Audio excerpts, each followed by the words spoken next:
ഈ ഇഞ്ചി നടിയില്ലേ വളരെ സിമ്പിളാണ്. നമ്മുടെ വീട്ടിലുള്ള എല്ലാ സാധനങ്ങളും ഉപയോഗിച്ചാൽ മതി. ഗ്രോ ബാഗ് പോലും വാങ്ങണ്ട. ഇങ്ങനെയുള്ള അരിച്ചാക്കുണ്ടെങ്കിൽ അത് നമുക്ക് ധാരാളമാണ്.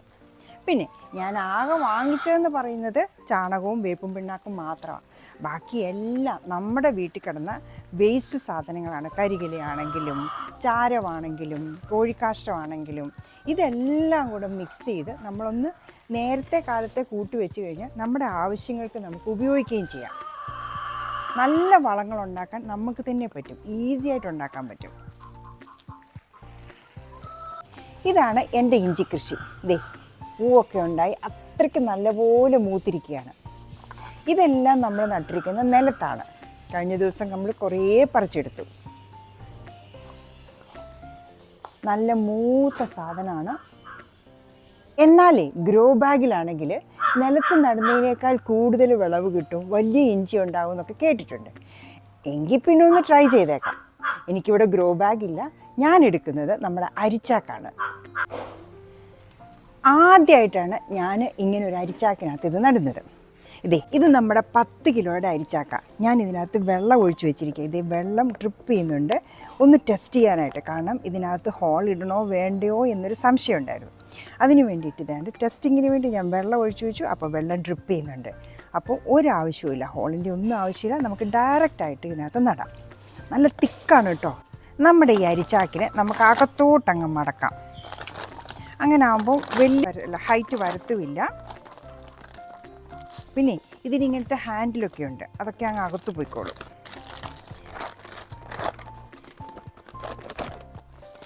പിന്നെ കാണാനും നല്ല കളർഫുള്ളാണ്. ഇങ്ങനെ ഇരിക്കുമ്പോൾ പച്ചയും മഞ്ഞയും ഒക്കെയുള്ള ആ കളർസ് ഉണ്ട്.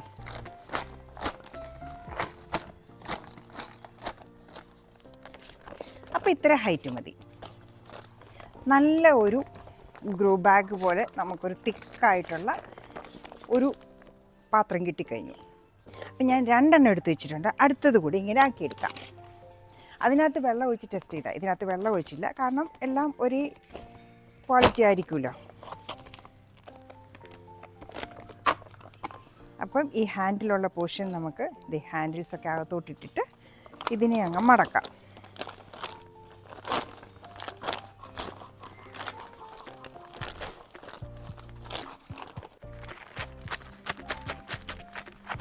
നമ്മുടെ ഹൈറ്റ് അനുസരിച്ച് നമുക്കിത് അകത്തോട്ടാക്കി കൊടുക്കാം. അങ്ങനെ ആകുമ്പോൾ കുറച്ചുകൂടെ ഹൈറ്റ് കുറയും. യെസ്, അങ്ങനെ നല്ല 2 ഗ്രോ ബാഗ് നമ്മൾ ഒപ്പിച്ചെടുത്തു. യെസ്, അടുത്തതായിട്ട് നമുക്ക് ഈ ഗ്രോ ബാഗ് ഫില്ല് ചെയ്യാം. അപ്പോൾ ആദ്യമേ നമുക്കിതിനെ ഒന്ന് സ്റ്റേബിളായിട്ട് വെക്കണം. അതിനായിട്ട് ഞാൻ എന്താ ചെയ്യുന്നതെന്ന് വെച്ചാൽ, നമ്മുടെ മണ്ണ് ഇത് നമ്മൾ ഡോളമൈറ്റൊക്കെ ഇട്ട് ട്രീറ്റ് ചെയ്ത് വെച്ചിരിക്കുന്ന മണ്ണാണ്. ഇത് കുറച്ചില്ല. കാരണം എന്താണെന്ന് വെച്ചാൽ നമ്മുടെ ഇത് അലക്കുകല്ല, ഇതിനൊരു സ്ലോപ്പുണ്ട്. അപ്പോൾ ഈ സ്ലോപ്പ് ഇരിക്കുന്നതുകൊണ്ട് നമുക്കൊരു കാര്യവും നേരെ ചെയ്യണമെങ്കിൽ ഇതിനെ ആദ്യം ഒന്ന് സ്റ്റേബിളാക്കണം. യെസ്, ഇനി പോകത്തില്ല.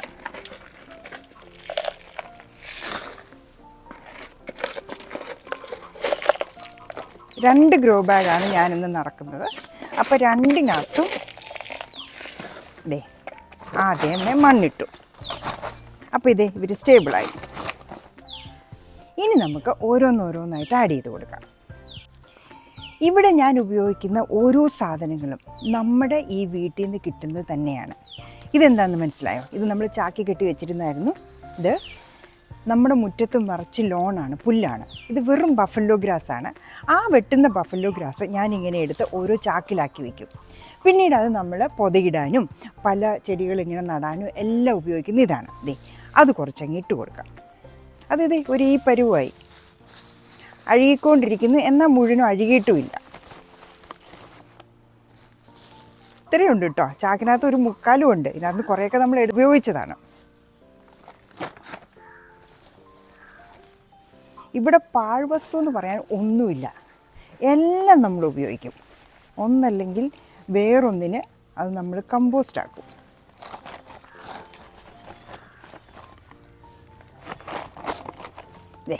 അപ്പോൾ ഇതാണ്ടേ ഇത്രയുണ്ട്. രണ്ടിനകത്ത് നമ്മൾ ഈക്വൽ ക്വാണ്ടിറ്റി വീതം ഇട്ടു. അപ്പം നമ്മുടെ ഒരു സാധനമായി. അടുത്തതായിട്ടേ ഞാൻ ഇടാൻ പോകുന്നത് എന്താണെന്നറിയാമോ? നമ്മൾ ഉണ്ടാക്കി വെച്ചിരിക്കുന്ന ചാരം, കോഴിക്കാരം, കരിയില, കമ്പോസ്റ്റ്. അതും നമ്മളിതാണ്ട് ചാക്കി കെട്ടി വെച്ചിട്ടുണ്ട്. അതും നമുക്കെടുത്തിടാം. ഇത് ചാരമുണ്ട്, കോഴിക്കാരമുണ്ട്, കരിയിലയുണ്ട്. ഉഗ്രം വളമാണ്.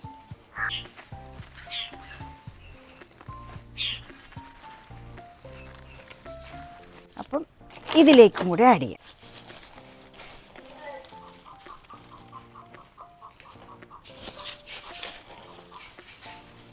ചെറുതായിട്ട് പൊടിയുണ്ട്.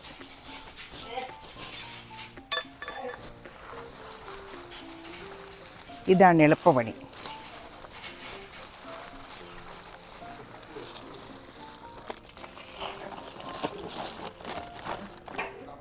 കുറച്ചുകൂടി ഇട്ടേക്കാം. കാരണം ഇതിൽ കൂടുതൽ നല്ല വളം എവിടെ കിട്ടാനല്ലേ.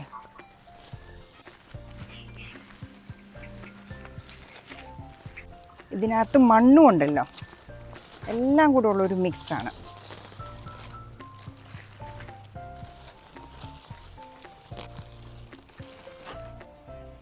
ഇത്രയും മതി. അപ്പം ഇനി ഇതങ്ങ് മാറ്റി വയ്ക്കാം.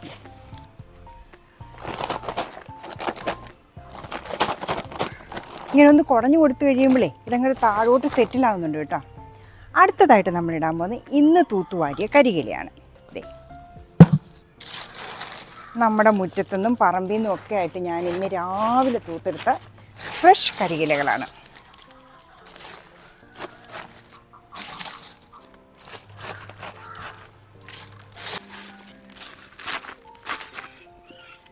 അടുത്തത് നമുക്ക് വേണ്ടത് എഗെയിൻ മണ്ണ്. ഇത് നമ്മൾ ട്രീറ്റ് ചെയ്തിരിക്കുന്ന മണ്ണാണ്. ഡോളോമൈറ്റാണ് ഞാൻ ആഡ് ചെയ്തിരുന്നത്. ഇപ്പോൾ ഡോളോമൈറ്റ് ആഡ് ചെയ്തിട്ടിട്ട് ഏതാണ്ട് ഒരാഴ്ച കൂടുതലായി കേട്ടോ. 8-10 ദിവസത്തിൽ കൂടുതലായി. അടുത്തത് മണ്ണ്.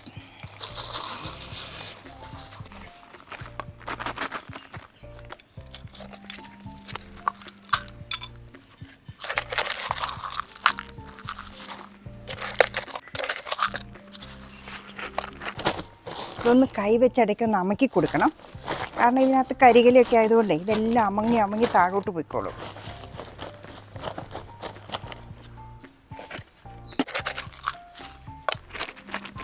യെസ്. അപ്പോൾ അടുത്ത ലെയർ നമ്മൾ മണ്ണ് വിട്ടു.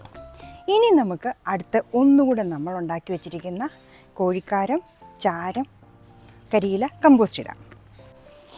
നമ്മുടെ ചെടികൾക്ക് വേണ്ട സകല സാധനവും ഇതിനകത്തുണ്ട്. ഇതിനകത്ത് ചാരമുണ്ട്, കോഴിക്കാരമുണ്ട്, പിന്നെ എന്തേ കരിയിലയുണ്ട്. അപ്പോൾ ഒരുവിധ എല്ലാ സാധനങ്ങളും ഉള്ള ഒരു സമ്പൂർണ്ണ വളം തന്നെയാണ് നമ്മുടെ ഈ ഒരു കമ്പോസ്റ്റ്. ഇങ്ങനെയുള്ള സാധനങ്ങളെ നമുക്ക് കിട്ടുമ്പം ഇങ്ങനെ കമ്പോസ്റ്റാക്കി വെച്ച് കഴിഞ്ഞാൽ ചെടി നടാനൊക്കെ ഭയങ്കര എളുപ്പമാണ്. എൻ്റെ വീട്ടിലിങ്ങനെ ചാക്കുകൾ കെട്ടി ഞാൻ വെച്ചിട്ടുണ്ട്. ചാരത്തിൻ്റെ കോഴിക്കാരത്തിൻ്റെ ഒക്കെ കളറ് കണ്ട നല്ല കമ്പോസ്റ്റായി മാറി.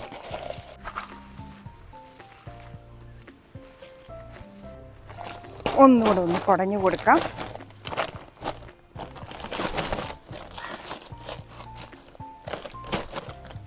അടുത്തതിരുന്നത് നമ്മുടെ ലാസ്റ്റ് ലെയറാണ്, അതായത് മണ്ണ്. ഒരിക്കൽ കൂടെ നമ്മൾ മണ്ണിടുന്നു.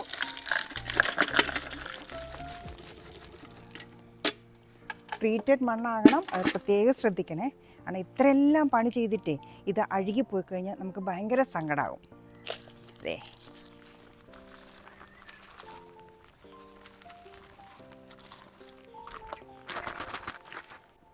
ഇപ്പോൾ ഉള്ള മണ്ണങ്ങ് കുടഞ്ഞിട്ടേക്കാം.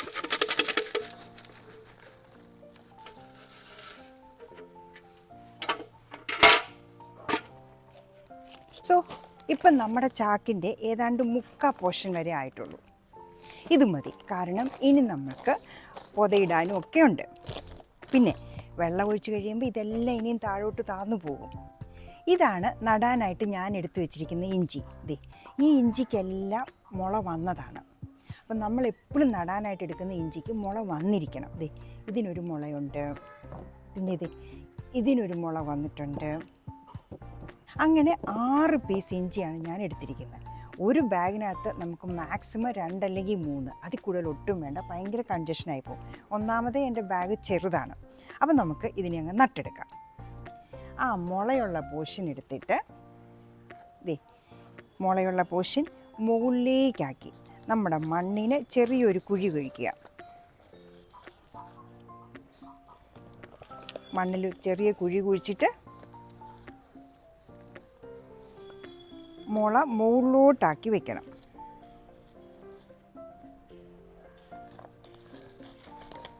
അങ്ങനെ 3 പീസാണ് ഞാനിവിടെ നടുന്നത്.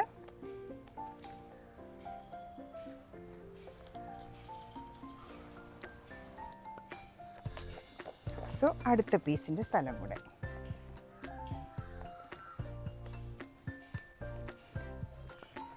സോ ഇങ്ങനെ 3 കുഴി കുഴിച്ചിട്ട് ആ മുളയുള്ള പോർഷൻ മുകളിലോട്ടാക്കി നമ്മൾ ഈ കുഴിയിലിറക്കി വെച്ചു. ഇങ്ങനെ ഇരിക്കും. രണ്ടാമത്തെ ഗ്രോ ബാഗിൽ നമ്മളിങ്ങനെ മുളയുള്ള പോർഷൻ മുകളിലാക്കി നട്ട് വെച്ചിരിക്കുകയാണ്. ഇനിയുണ്ട് കാര്യങ്ങൾ. ഇത് നമുക്ക് കുറച്ച് ചാണകപ്പൊടിയും കുറച്ച് വേപ്പും പിണ്ണാക്കുക. അപ്പം നമുക്ക് ഇതുകൂടി ഇതിൻ്റെ മുകളിലിട്ട് കൊടുക്കണം. വേപ്പും പിണ്ണാക്കിടുന്നത് എന്തിനാണെന്നറിയാമല്ലോ? നമ്മുടെ ഈ ഇഞ്ചി ഒന്ന് അഴുകിപ്പോകാണ്ടിരിക്കാനാണ്. പിന്നെ ചാണകം എപ്പോഴും ഒരു മൾട്ടിപ്പിൾ ന്യൂട്രിയൻ്റ് കൂടെയാണ്. സോ ഇത് രണ്ടും കൂടെ നമുക്കൊന്ന് മിക്സാക്കാം. മിക്സാക്കിയിട്ട് ഓരോ ഇഞ്ചിയുടെ മുകളിലും നട്ട് വെച്ചിരിക്കുന്നതിൻ്റെ മുകളിലായിട്ട് നമ്മൾ ഇട്ട് കൊടുക്കുക. കറക്റ്റ് അതിൻ്റെ മുകളിൽ. കാരണം വലിയ ഫോഴ്സൊന്നും ചെന്ന് ഇവരുടെ നാമ്പൊന്നും ഒടിഞ്ഞു പോവുകയും ചെയ്യരുത്. എന്നാൽ ഇവർക്ക് നല്ലൊരു ന്യൂട്രിയൻ്റ് അവിടെ കിട്ടുകയും വേണം. അങ്ങനെ എല്ലാത്തിൻ്റെയും മുകളിലിട്ട് കൊടുക്കുക.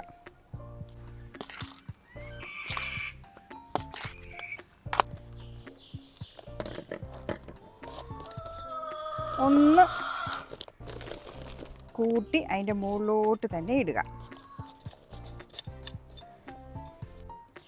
സോ നമ്മുടെ ഇഞ്ചി 2 ബാഗിൽ നട്ടു. അതിൻ്റെ മുകളിൽ വേപ്പും പിണ്ണാക്കും ചാണകപ്പൊടിയും കൂടെ നമ്മൾ മിക്സ് ചെയ്ത് അതിൻ്റെ മുകളിൽ വെക്കുകയും ചെയ്തു.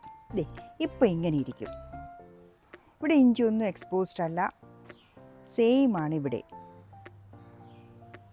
അടുത്തതായിട്ടേ നമ്മൾ എടുത്തു വെച്ചിരിക്കുന്ന കരികലകളുണ്ടല്ലോ, ഇന്ന് തൂത്ത് വാരിയ കരികല, അത് ഇതിൻ്റെ മുകളിലോട്ടങ്ങ് പൊതയിടുക. നല്ല രീതിയിൽ അങ്ങ് പൊതയിടുക.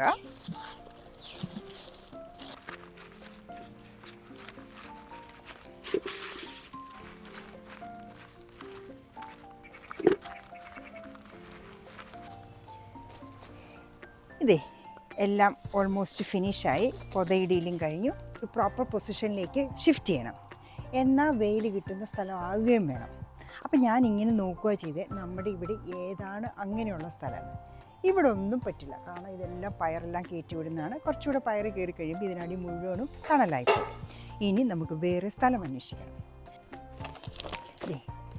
അവിടെ ഒരു ചെറിയ ഒരു ഏരിയ ഞാൻ ക്രിയേറ്റ് ചെയ്തു. ബാക്കിയുള്ള ചട്ടികളെയൊക്കെ അങ്ങോട്ടും ഇങ്ങോട്ടും ഒന്ന് മാറ്റി വെച്ചു. ഇനി നമുക്ക് ഇവരെ കൊണ്ടുപോയി അവിടെ വെക്കാം.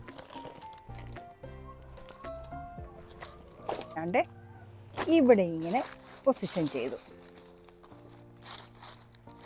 ഒരാളെ ഇവിടെ വെച്ചു. ഇനി ഒരാൾ കൂടെ ഉള്ള സ്പേസ് നമുക്കിവിടെ ക്രിയേറ്റ് ചെയ്യണം. ഇച്ചിരി ഒന്ന് ഇവരെ ഷിഫ്റ്റ് ചെയ്ത് കഴിഞ്ഞാൽ നമുക്കിവിടെ സ്ഥലം കിട്ടും. ഇങ്ങനൊരു സ്ഥലം കൂടെ ഉണ്ടാക്കി ഇനി ഇത് അടുത്ത ആളെ നമുക്ക് ഇവിടെ വയ്ക്കാം. അടുത്ത ആൾക്കുള്ള സ്ഥലവും ഞാനിവിടെ ഉണ്ടാക്കിയിരുന്നു. അങ്ങനെ അടുത്ത ആളെ നമ്മൾ ഇവിടെ കൊണ്ടുവന്ന് വെച്ചു. അപ്പോൾ ഇവർക്ക് 2 പേർക്ക് അടുത്തടുത്ത് സ്ഥലം കൊടുത്തു. ഇനി നമുക്ക് വെള്ളം ഒഴിക്കാം. കാരണം ഞാൻ വെള്ളം ഒഴിക്കാതെ എടുത്തുകൊണ്ട് വരാൻ കാരണം, വെള്ളം കൂടെ ഒഴിച്ച് കഴിഞ്ഞാൽ ഇത് ഹെവി വെയിറ്റ് ആവും, നമുക്കിങ്ങനെ എടുത്തുകൊണ്ട് വരാനുള്ള ബുദ്ധിമുട്ടാവും. പിന്നെ ഈ ഇഞ്ചി നടിയില്ലേ വളരെ സിമ്പിളാണ്. നമ്മുടെ വീട്ടിലുള്ള എല്ലാ സാധനങ്ങളും ഉപയോഗിച്ചാൽ മതി. ഗ്രോ ബാഗ് പോലും വാങ്ങണ്ട. ഇങ്ങനെയുള്ള അരിച്ചാക്കുണ്ടെങ്കിൽ അത് നമുക്ക് ധാരാളമാണ്. പിന്നെ ഞാൻ ആകെ വാങ്ങിച്ചതെന്ന് പറയുന്നത് ചാണകവും വേപ്പും പിണ്ണാക്കും മാത്രമാണ്. ബാക്കി എല്ലാം നമ്മുടെ വീട്ടിൽ കിടന്ന വേസ്റ്റ് സാധനങ്ങളാണ്. കരികിലയാണെങ്കിലും ചാരമാണെങ്കിലും കോഴിക്കാഷ്ടമാണെങ്കിലും ഇതെല്ലാം കൂടെ മിക്സ് ചെയ്ത് നമ്മളൊന്ന് നേരത്തെ കാലത്തെ കൂട്ടി വെച്ച് കഴിഞ്ഞാൽ നമ്മുടെ ആവശ്യങ്ങൾക്ക് നമുക്ക് ഉപയോഗിക്കുകയും ചെയ്യാം. നല്ല വളങ്ങൾ ഉണ്ടാക്കാൻ നമുക്ക് തന്നെ പറ്റും, ഈസി ആയിട്ട് ഉണ്ടാക്കാൻ പറ്റും.